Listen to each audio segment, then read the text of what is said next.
আপনি কি কখনো ভেবে দেখেছেন এদেশের বড় বড় আন্দোলনগুলো আসলে কার জন্য হয়? জনগণের জন্য, তাই না? কিন্তু একটা প্রশ্ন করি, জনগণ আসলে এত বড় বড় আন্দোলন দিয়ে কি পেয়েছে?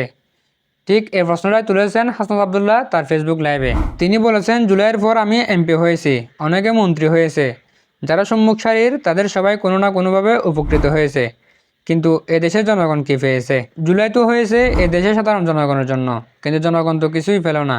যে ছেলেটা জুলাই মৃত্যুর ভয় বলে বুলেটের সামনে বুক পেতে দিয়েছে, সেই ছেলেটা কি পেয়েছে?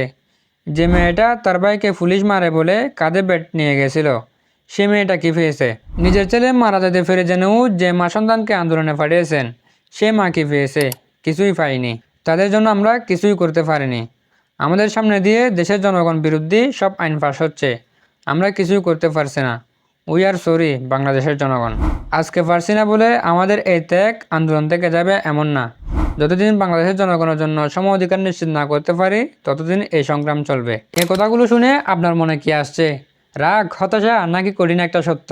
এই দেশের বড় বড় আন্দোলনগুলোতে কেউ না কেউ উপরে উঠে যায় আর কেউ না কেউ নিচে পড়ে থাকে। যে ছেলেটা রাস্তায় ছিল আজ সে কোথায়?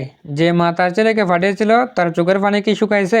সমস্যা একটা জায়গায়, আমরা আন্দোলন করি কিন্তু হিসাব চাই না। আমরা ত্যাগ করি কিন্তু ফল দাবি করি না। মনে রাখবেন, জনগণ কিছুই পায় না, বরং জনগণকে নিয়ে নিতে হয়।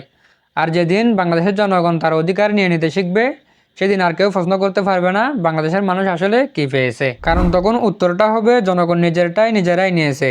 আজকে হয়তো আমরা পারছি না, যেমনটা বলেছিলেন Hasnat Abdullah, we are sorry.